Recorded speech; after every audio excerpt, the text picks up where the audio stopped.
Capital Radio.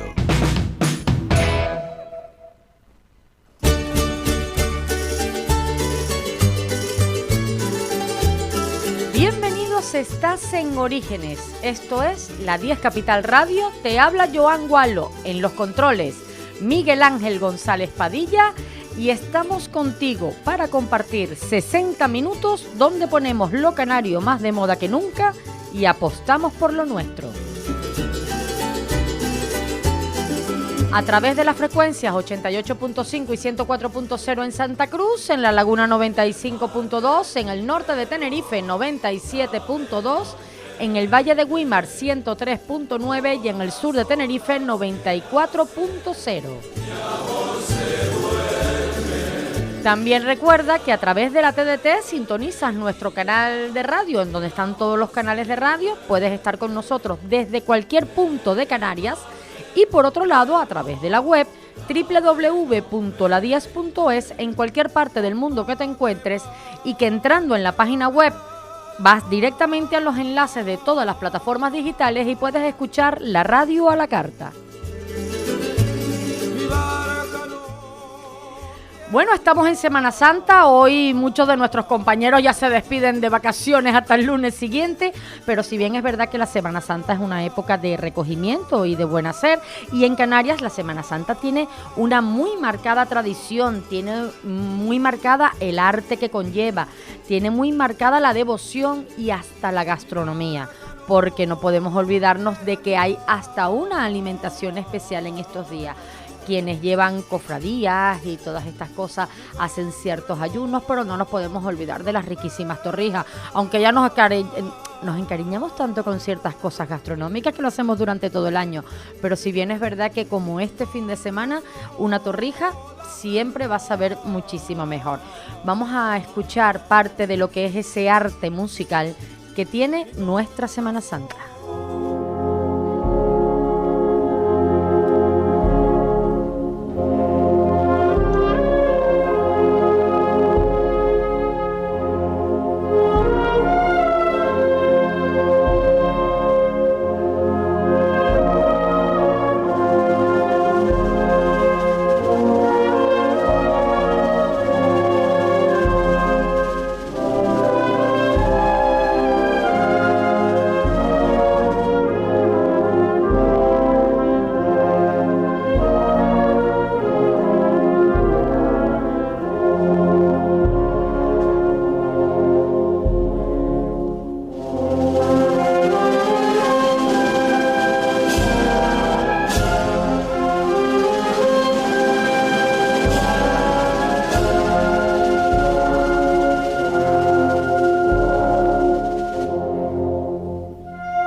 Hablando de toda la tradición, arte y todo lo que conlleva la Semana Santa en Canarias, nos vuelve a acompañar en esta semana Juan Manuel Reyes Cornejo, y la verdad que es un placer volver a contar con toda esa sabiduría que ellos tienen de todo lo que han aprendido a lo largo de su trayectoria y de todo lo que han investigado. Bienvenido, caballero, nuevamente. Buenos días, Johan, y a todos los oyentes de la 10 Radio, por supuesto. Pues mira, aquí seguimos, aunque aquí ha caído ya 4 gotitas de agua, que eso es típico de la Semana Santa, cuando, es verdad, tuve que entrar a la emisora con el paraguas, por si acaso, ¿eh? En abril lluvias mil, dice el refrán. Sí. Y bueno. Y hasta el 30 de mayo no te quites el sayo, ¿no? Sí, exactamente. Y a los paisanos de Sevilla se les han aguado todas las procesiones de este reciente Martes Santo, por desgracia, que tenían muchas ganas de hacerlas. Claro. Y aquí también algunas, en la Orotava sobre todo. El lunes, por ejemplo, se tuvo que suspender la del Cañita y fue claustral dentro de la iglesia. Claro. Y bueno, es una constante con la que tenemos que contar también. Sí. Y por supuesto, pues revisar, estamos ahora, por decirlo de alguna manera, en el Ecuador de la Semana Santa. El miércoles santo supone un poco la mitad de la Semana Santa. Es verdad. Y también supone, por hacerlo de alguna manera, un cambio a aquellas imágenes que tienen una mayor devoción, sobre todo en este inicio del periodo pascual que comienza con el Jueves Santo, Viernes Santo, y aquí en Canarias, aunque no es tan celebrado el tema de la resurrección, porque se concreta en cuanto a procesiones, porque se concreta más a la exposición y a la procesión del Santísimo de la Sagrada Forma. Sí. Si bien ya recientemente se han incorporado algunas imágenes de resucitados, como puede ser en La Laguna, en la Orotava se incorporó, pero dejó de salir desgraciadamente. Y bueno, y también hay que decir que estamos sufriendo algunas consecuencias de la pandemia en cuanto a que, eso por ejemplo, no se han podido realizar las cosas como se realizaban con normalidad debido a la falta de previsión. Date cuenta tú que hay hermandades y cofradías, por ejemplo, que se inspiran en el modelo sevillano con costaleros, como puede ser la de Sentencia de La Laguna, que este año tuvo que salir en unas parihuelas porque, claro, no pudieron ensayar los costaleros. Exactamente. Tuvieron que salir en plaza cargadores, y como se hace en Sevilla para los traslados, los días cruces, después la de la Concesión de Santa Cruz va a dejar de procesionar también por el mismo motivo, y son circunstancias que un poco vienen dadas por la cuestión de la pandemia, que también ha incidido en otras procesiones ya más al estilo canario, como puede ser, por ejemplo, el Cristo del Despojo en la Orotava, que dejó de salir también por falta de cargadores.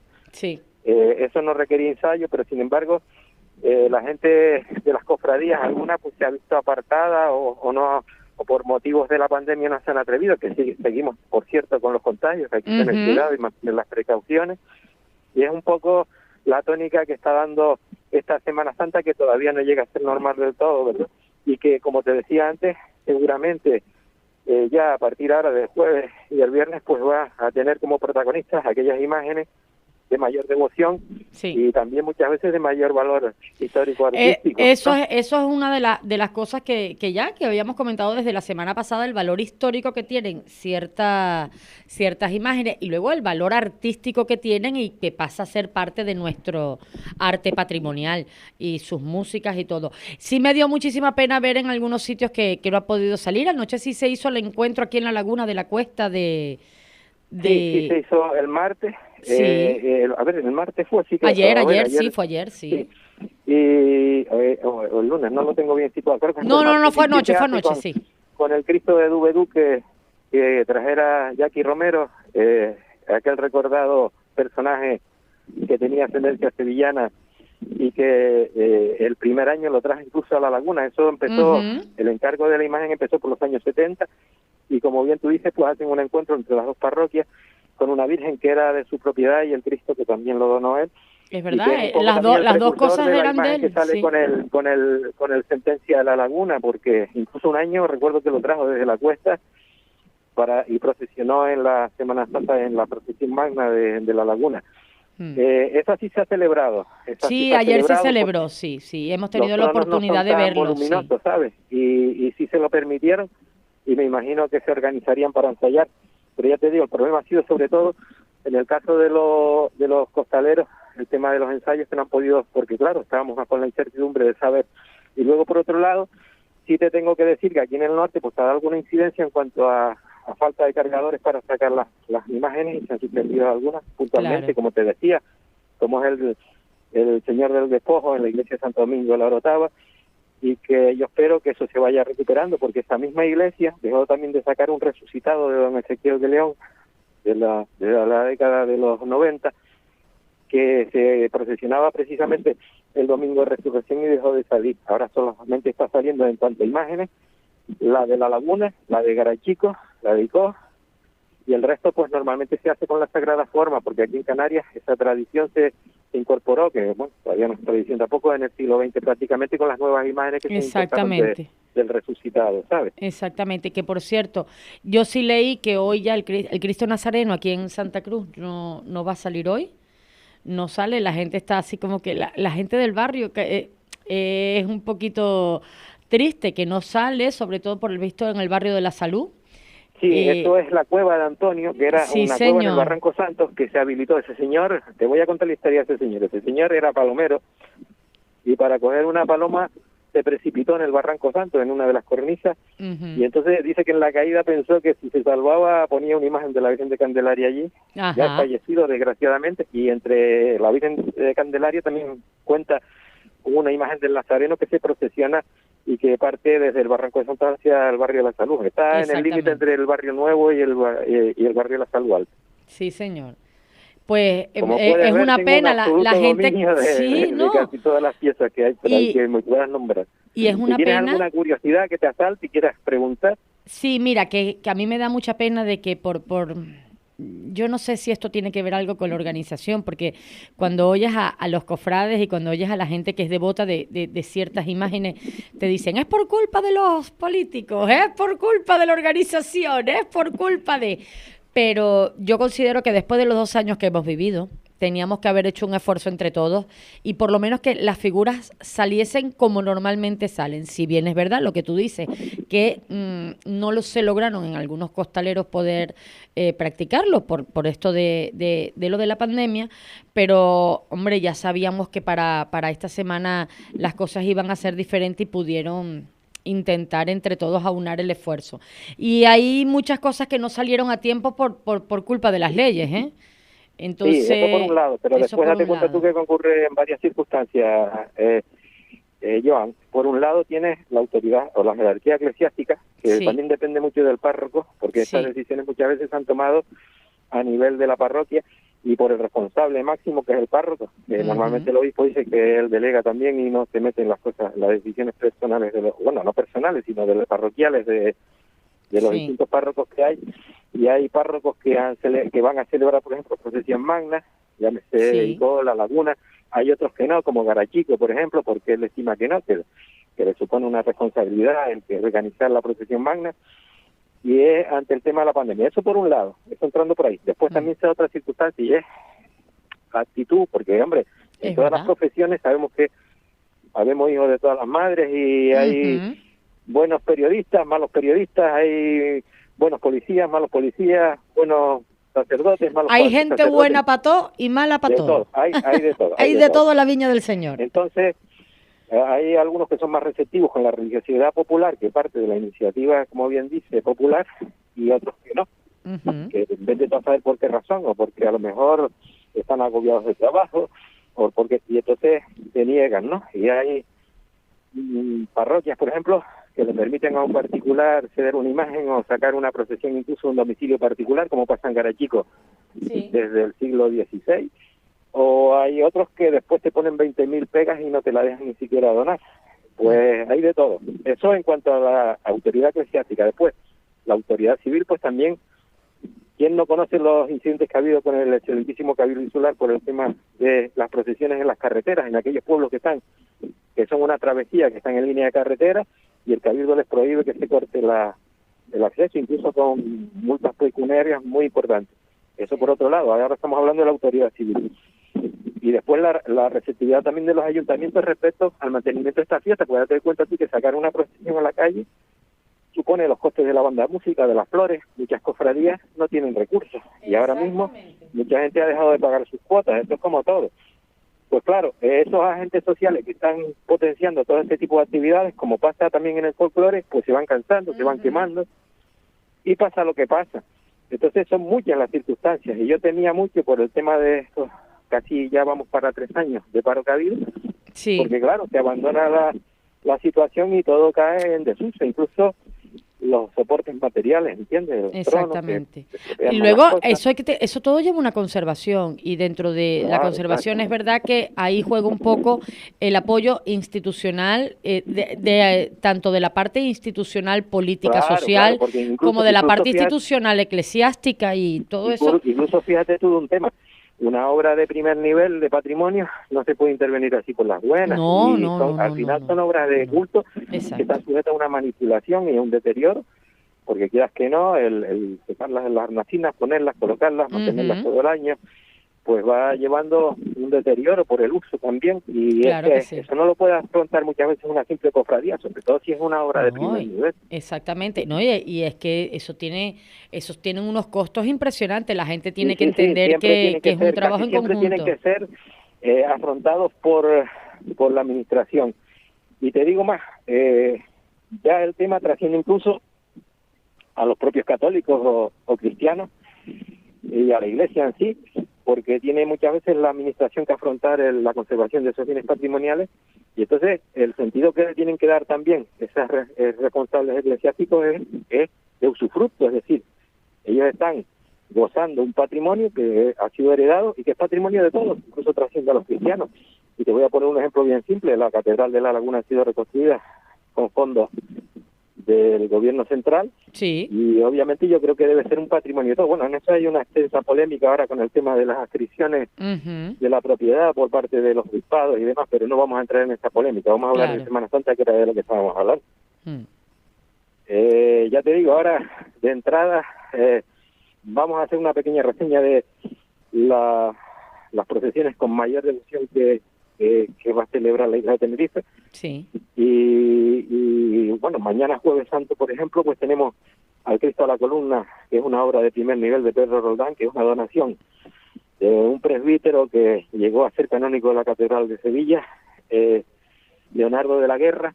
Estamos hablando de la segunda mitad del siglo XVII, XVI, XVII, y es una donación que hace con un testamento en el que obliga a la parroquia de alguna manera a que el primer lunes de julio se le haga un responso en su memoria para salvarse este tal Leonardo de la Guerra, y que se siga haciendo en la actualidad, se sigue celebrando la festividad litúrgica de ese Cristo a la Columna por la sangre de Cristo el primer fin de semana de julio, el primer sábado y domingo, y el lunes es cuando, el primer domingo y lunes, el lunes es cuando se le hace el responso en su memoria, y que sale, y precisamente es escenario de esas malagueñas de las que hablábamos el otro día, es verdad, tan extensamente, y que distintos cantadores de aquí de la Orotava, pues desde distintos balcones le dedican sus malagueñas durante todo el recorrido. Este año tiene una excepción, y es que la plaza del ayuntamiento está en obra y va a tener que hacer de alguna, vamos a llamarlo así, como lo llaman los sevillanos, estación de penitencia en la iglesia de la Concepción, que es una cosa que no suele hacer. El acto se suele celebrar en la plaza con una locución normalmente de un canónigo o de un sacerdote que hace el responso desde la plaza, y este año, por desgracia, por las obras que se están ejecutando también de repavimentación, no se va a poder celebrar. Esta es una procesión muy relevante, con imágenes, ya te digo, de primer nivel, como Cristo a la Columna, y después algunas otras renovadas por Luján Pérez y por Fernando Esteves, de la época neoclasicista, que son imágenes secundarias, como San Juan, la Magdalena y demás.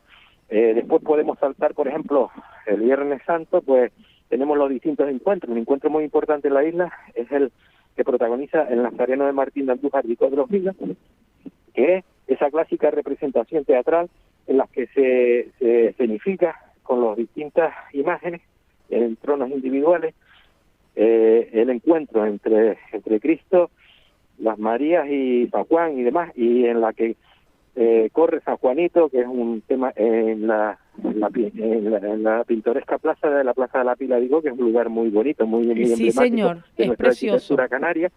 Es precioso. Estamos hablando también de una imagen realizada por Martín de Andújar en la segunda mitad del 17, y que fue encargada por los franciscanos de Hijo de los Vinos. Hay otra muy similar que ya procesiona este domingo y que lo va a volver a hacer también la mañana del viernes en el Realismo Alto, que es muy similar, es casi un hermano gemelo, un poco más abatido, de ese mismo nazareno. Martín de Andújar hizo en su momento tanto el nazareno como los personajes secundarios en las dos localidades, pero se han perdido y han sido repuestas por otras iconografías más posteriores, por el deterioro que hablábamos antes. Estamos hablando de los encuentros, de esa representación teatral que impuso de alguna manera el Concilio de Trento, ¿verdad? Y que las órdenes religiosas trajeron a Canarias, como comentábamos en el primer programa.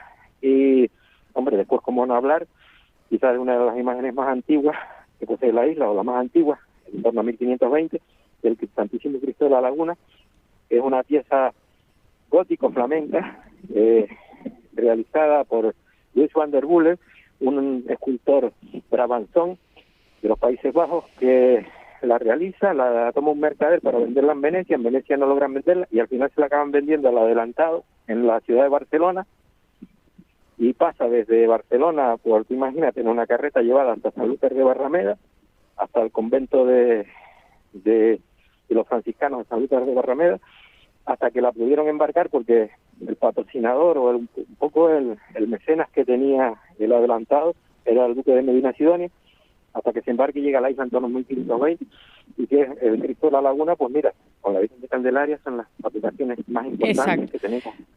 Una de las cosas que yo estuve oyendo de la gente que estuve leyendo en estos días, de las primeras Semanas Santas que se saben, son las de la Orotava, ¿verdad? Vamos a hacer una sesión, vamos a ver. Ahí, porque decían la laguna empezó a celebrar la Semana Santa, y date cuenta tú que la laguna era la que queda en el archipiélago, y era un poco después se ya creó como Villa Centro la Orotava, y ajá, la Orotava empezó. Lo que le ha pasado a la Orotava es que no se ha pervertido esa Semana Santa primigenia como se concibió, porque después la otra se ha influenciado de otros temas. La de otras Semanas Santas. ¿Sabes lo que le ha pasado? Que ya tú vas a la Orotava y, bueno, por una parte la ha salvado la geografía, y por otra también con la toponimia del lugar, o sea, cómo está configurado en pendientes y demás, que no ha permitido la introducción de las ruedas, que fue un invento que se introdujo el siglo pasado a partir de los años 20, porque en la laguna pagaban a los estudiantes de la universidad para que cargaran los tronos. Sí, señor. Y también llevaran y se vistieran de acólitos, de maceros, llevaran los estandartes y cruces, y hubo una huelga de cargadores porque les parecía poco la retribución o los estipendios que le daban, y entonces los orchantres de las iglesias idearon el tema de los chasis con ruedas, los chasis con ruedas, y empujarlas para evitarse el tener que acopiar tantas personas para cargar un trono, ¿no? Aunque fueran tronos prebarrocos, pues no le quites de 4 a 6 personas como mínimo. Entonces idearon las ruedas, y ya con eso la rueda, al introducirse la rueda, después en la época, llegando casi a la mitad del siglo XX, en la época de don Domingo Pérez Cáceres, se empezaron a refundar las cofradías, y se dio la circunstancia de que empezaron a hacer ya tronos al estilo castellano, con grupos escultóricos. Lo primero en llegar fue el Cristo de la Caída de San Juan, el del barrio San Juan de la Laguna, que lo trajeron la familia Cuñadorta, es una producción de arte cristiano, industrial, pero bueno, ahí está, y entonces empezaron a copiar y a incorporarse las distintas parroquias de la Laguna con grupos escultóricos que han sido creados. Incluso ahí tuvo una introducción muy importante de Ezequiel León, el escritor de Villero del siglo XX, y que de alguna manera se impuso como moda. Ahora estamos en otra etapa del siglo XXI en la que se están imponiendo los modelos copiados de Sevilla con costaleros y demás. Y de hecho tenemos a Señor de la Sentencia, el Resucitado, allá una serie de tronos que no responden al modelo ese canario, que sí lo ves en la Orotava. La Orotava eso no se ha modificado para nada, porque incluso las nuevas incorporaciones, como puede ser el Señor del Fuego que te comentaba antes, pues siguen con cargadores, no con costaleros. Y si bien ese, por ejemplo, pues lo forman 3 figuras que son muy pesadas, porque encima no son de madera, sino que son de barro cocido, que por eso quizás a lo mejor este año no haya salido, pues le dan, sigue estando dentro de la tipología canaria, cosa que no ocurre en la Laguna. Claro, hay que pensar que esto es como todo, hay modas, hay épocas de alza y de baja, hay épocas, y como pasa con los grupos folclóricos también, hay épocas que hay más participantes, hay épocas que la gente por distintas circunstancias se va cansando más, o por las crisis económicas, o por la coyuntura social, y la gente se aleja de esto. Entonces hay que pensar para mantener estas tradiciones en una Semana Santa estándar. Este año se ha dado la circunstancia también de que se han eliminado elementos de los tronos, como por ejemplo pueden ser los ángeles porloneros, o para quitarle peso, ¿sabes? Porque tenían menos cargadores, porque no tenían las cuadrillas de relevo, y entonces estamos viviendo una circunstancia atípica.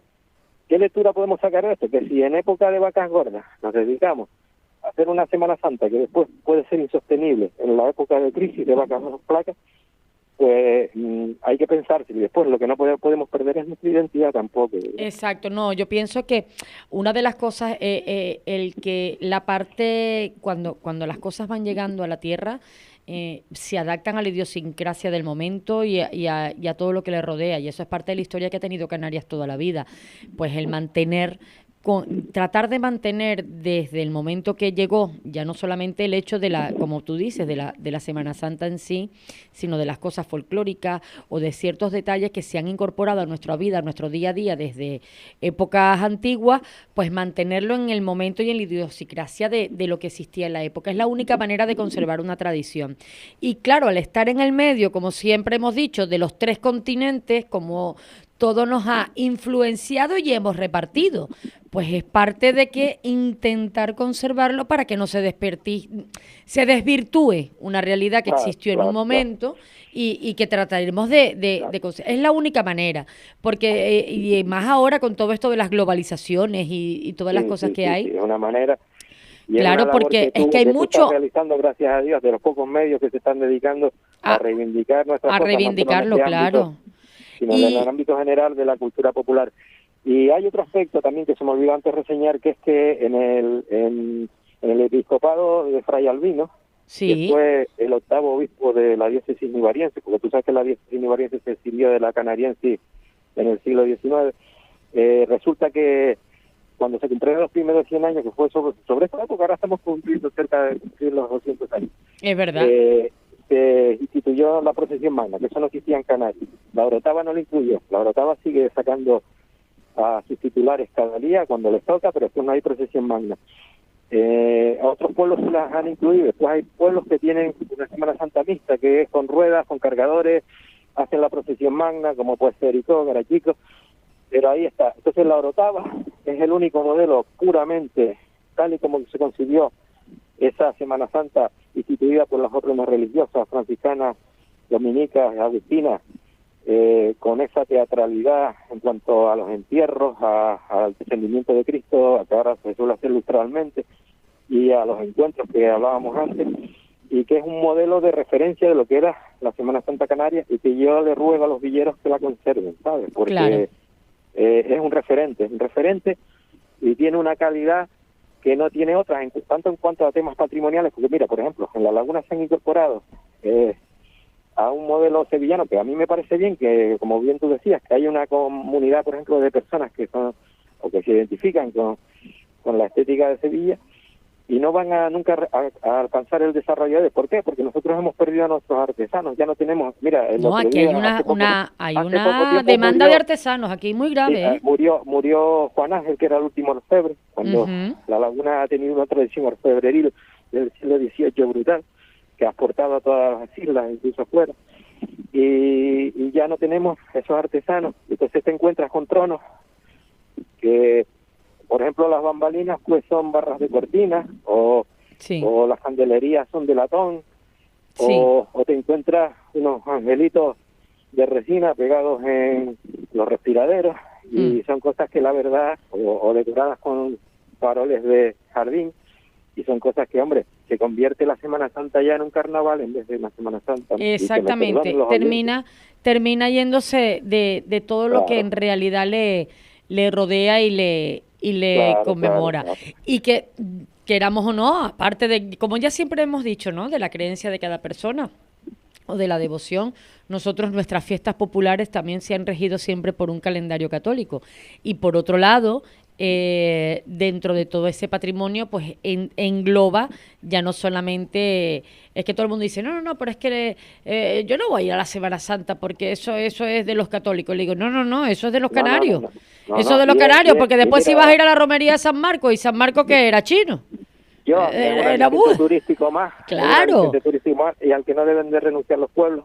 Es verdad. Como bien tú decías antes, con las fiestas de temporada, que están regidas por un calendario religioso, están y también regidas por un calendario agrícola de la recogida de las mieses y demás. Pero entonces, es que es así en casi todas partes del mundo. Es que estamos creyendo que como que si fuésemos nosotros solos. Y ante la globalización, que era lo que mencionaba el programa, el único remedio es precisamente reivindicar nuestra forma de ser. Porque si no, al final, no nos vamos. A mí no me gusta ya, mira, por ejemplo, ir a Sevilla y ver en la calle Sierpes que hay pues grandes franquicias, y ya no veo las tiendas de abanicos que había antes, ni de mantones, ni de... O están muy reducidas, ¿entiendes? Sí. O sitios que eran emblemáticos en los pueblos, que eran sitios como aquí en el puerto de la Cruz, por ejemplo, el Bar Capitán o Casa Callaya, y que ahora te encuentres una franquicia que no tiene nada que ver con el uso que se le dio a ese edificio. Y que, exactamente. De alguna manera, al final el extranjero lo que va a ver, o el turista lo que va a ver, es lo mismo que se ve en todos lados.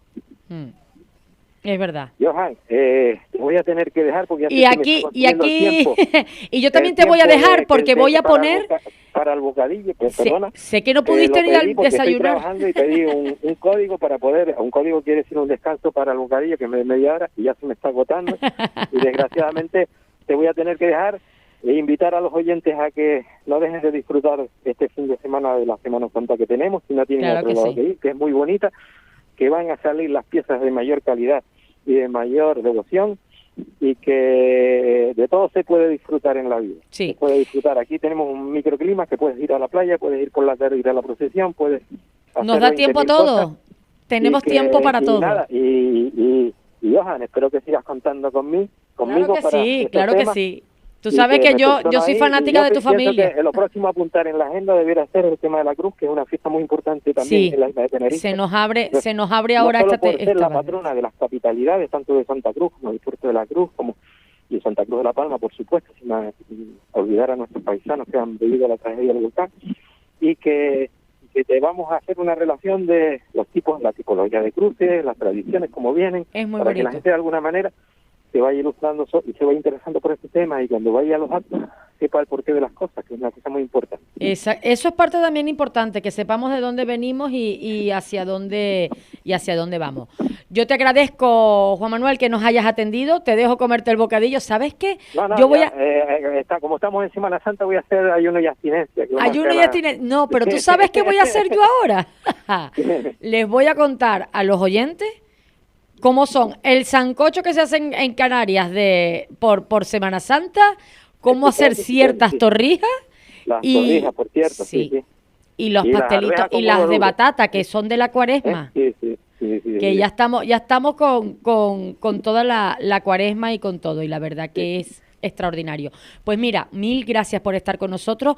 Hablaremos de la cruz, eso sí, porque ya se acerca el Día de la Cruz y tenemos muchísimas cosas que contar. Que tienes una celebración muy importante, que es la exhibición pirotécnica más grande de Canarias, que es la del Realejo, con la fiesta de la Cruz, el pique entre la calle del Sol y la calle del Medio, que precisamente se caracteriza por partir de la iniciativa popular y de la religiosidad popular. Exactamente. Que son comisiones las que organizan todo eso, y que se mueve una cantidad de dinero ahí que muchos también lo echan en cara a veces desde el punto de vista religioso, pero que hay que tener en cuenta que hay también familias que viven de eso, viven de los fuegos, viven de la actividad de las fiestas, las turroneras, una serie de cuestiones.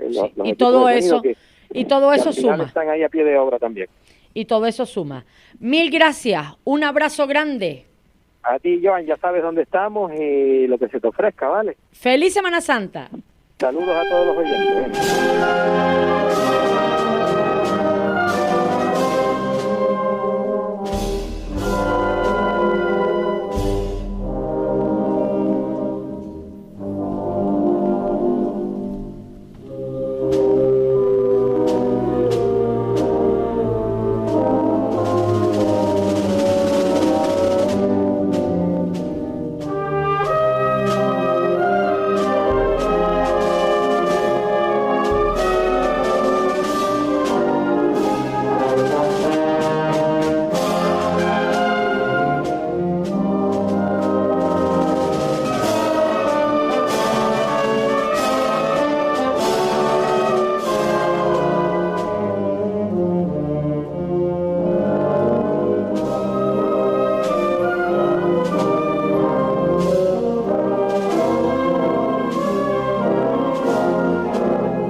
Seguimos en Orígenes, seguimos disfrutando de todo el arte, en este caso musical, que tiene nuestra Semana Santa. Y es verdad que siempre que tenemos una celebración en esta tierra, no puede faltar lo que llamamos el condumio del momento. Y entre esos condumios, pues hay una serie de recetas extraordinarias. En primer lugar, hay unas tortitas de calabaza que se suelen hacer tanto en carnavales como en la cuaresma, ¿no? Porque recuerden que generalmente cuando es el miércoles de ceniza, que es el que aquí en Canarias solemos utilizar como el miércoles de la quema de la sardina, que cae siempre en esa época de carnaval, se empieza la cuaresma, que son esos 40 días para la Semana Santa. Pues una de esas cosas extraordinariamente ricas que tiene las tortitas de calabaza es que se comen tanto para carnavales como para estas épocas de cuaresmas y Semana Santa. Pues bueno, yo les voy a contar una receta súper sencilla. Vamos a ver. Con 1 kilo de calabaza, 6 cucharadas soperas de harina, 5 huevos, 8 cucharadas soperas de azúcar, una copita de anís, eso no puede faltar, un sobrito de levadura y aceite de oliva. Pelamos y troceamos la calabaza, la introducimos en un caldero, las cubrimos con agua y las dejamos hervir entre unos 10 y 15 minutos. Las escurrimos bien y las reservamos. Luego introducimos en un bol, pues, la calabaza con los huevos. Mucha gente utiliza para eso la propia licuadora. Añaden el azúcar, la copita de anís, y van dándole vuelta a toda la mezcla. Se va añadiendo el sobre de la levadura con las 6 cucharadas soperas de harina y se sigue removiendo hasta quedar una masa no muy espesa ni muy líquida, término medio. Y si es necesario, si la vemos bastante líquida, pues intentamos poner un poquitito de harina hasta llegar a conseguir esa textura ideal para que al calentar en una buena sartén aceite de oliva, ojo que estamos con los aceites como estamos, que ya las cosas no son como antes, que nos cuesta un poquitito de dinero, pero bueno, la Semana Santa y la gastronomía canaria bien lo merece. Pues calentamos el aceite y se va poniendo con un cucharón para que se vayan friendo, pues redonditos de esa mezcla, y esos son nuestras tortitas de calabaza. ¿Qué hacemos? Pues al ya estar frita, la colocamos en el papel absorbente de cocina para quitar ese exceso de aceite y ya se pueden comer en lo que se enfríen, por supuesto. Hay gente que a raíz de eso también utiliza el cocer un poquito la calabaza ya con anís en grano, y al escurrirla pues se queda el granito de anís entero. Pero ya saben que las tortitas de calabaza se pueden comer así directamente o también se pueden acompañar con un chorrito de miel, que nuestra miel también lo merece, que vale mucho. Luego, claro, es una época donde parte de lo que nosotros tenemos como una gastronomía habitual es el pescado y se suele comer bastante sancocho de pescado. Pues bueno, con el pescado de temporada que tengamos, que suele ser delicioso cualquier tipo, en las recetas utilizan también el bacalao, con papas o con batata, ojo, con 6 ajos, con el pimiento rojo y seco, con comino, sal, aceite, vinagre y con media de gofio, ojo, con media tacilla de gofio. Se desala bien el pescado. Dicen que para desalarlo bien, en remojo unas 24 horas antes, se le va cambiando el agua con cada cierto tiempo del caldero para que así quede lo más sabroso posible sin ningún exceso de sal. Pues colocamos el bacalao en una cazuela con agua, con la cebolla, con una rama de perejil. Estos sabores le van a empezar a dar esa alegría que tiene, que viste el bacalao y que después lo agradece el paladar. En unos 8 minutos eso suele estar listo, para que quede bastante tierno y para que se pueda deshacer, para poderle quitar las espinas con una mayor facilidad. En otra cazuela se pone las papas o la batata peladitas, cortadas, para que se vayan haciendo poco a poco y se les echa un poquitín de sal y se le deja el tiempo necesario para que estén listas. Y claro, todo esto depende del grosor con el que se haya cortado. Luego llega el famoso momento canario por excelencia, que es preparar el gofio. Con 1/4 de litro de agua o de leche, según guste el comensal. Dicen que la leche suaviza bastante mejor el sabor tostado de nuestro cereal, pero para nosotros con el agua es suficiente. Pues añadimos una cucharadita de aceite frito y vamos incorporando el gofio. Y cuando esté listo se va amasando.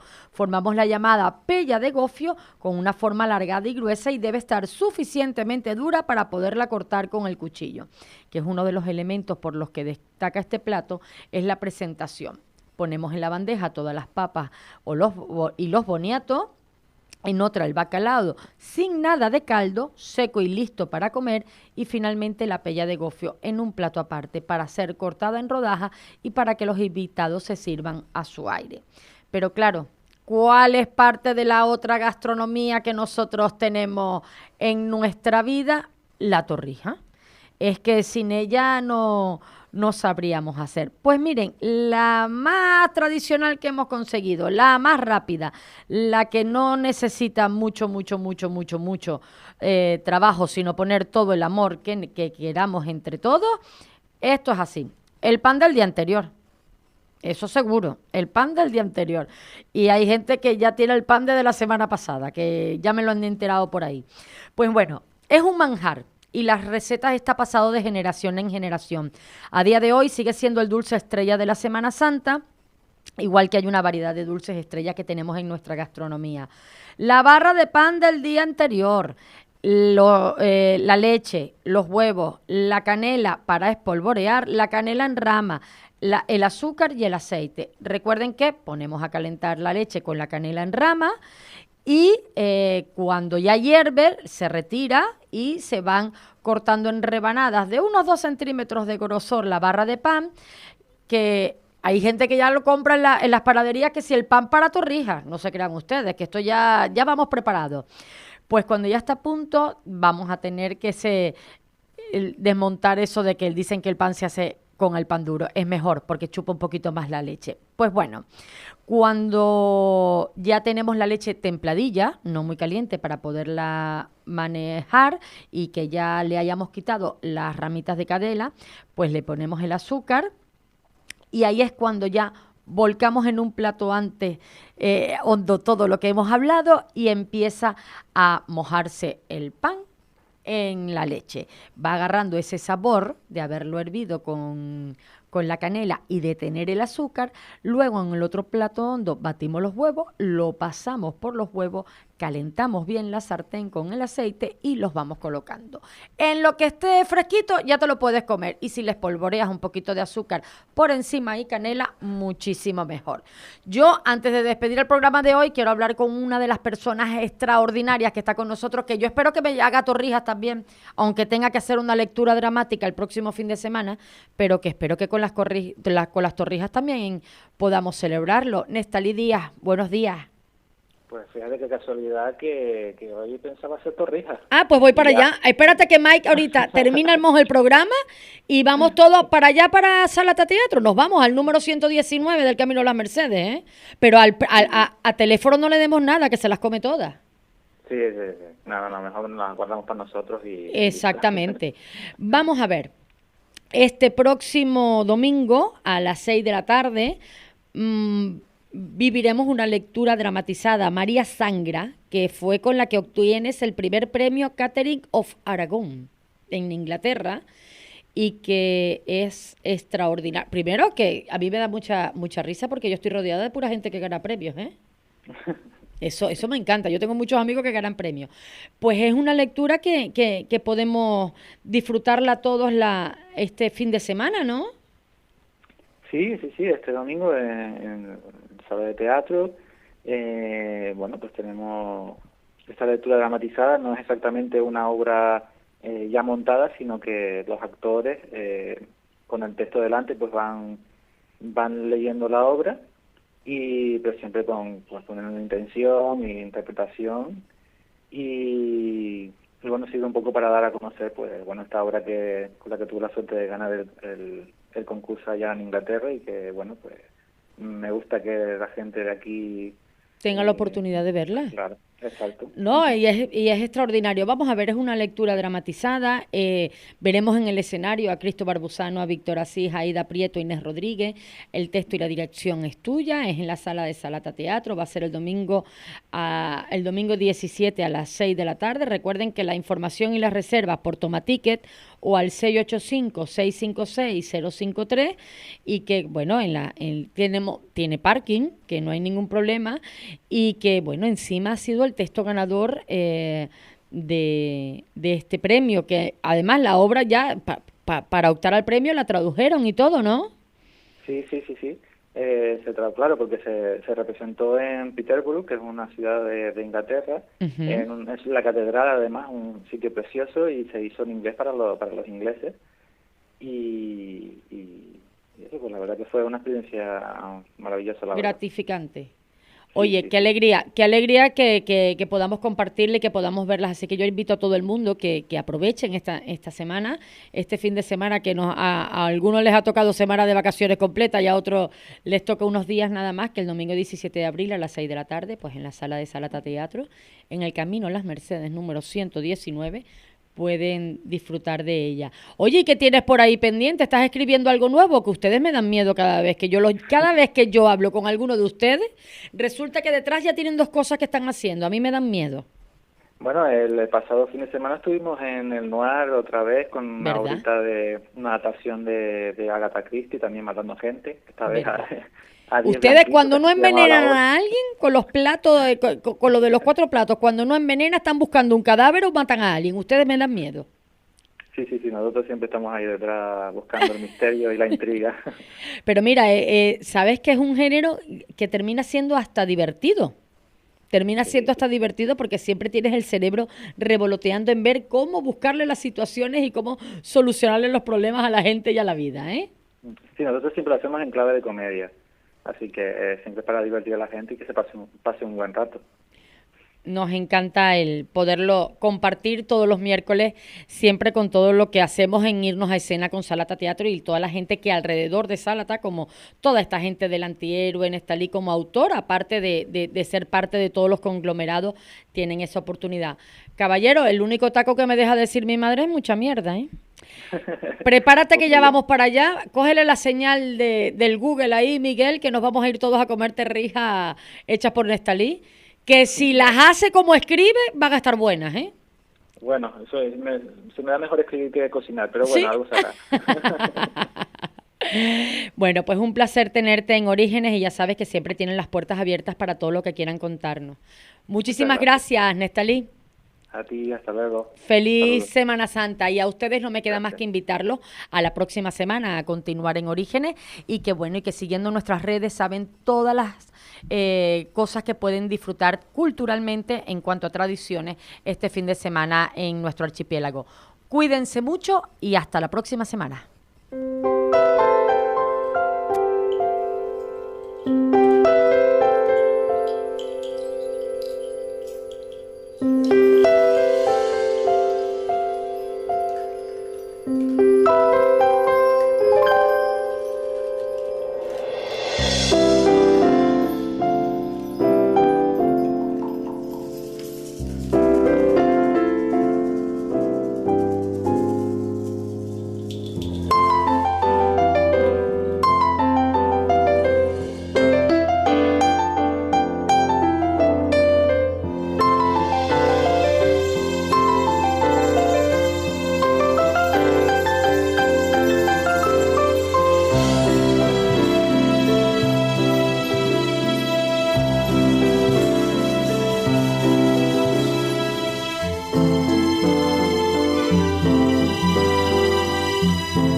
Capital Radio.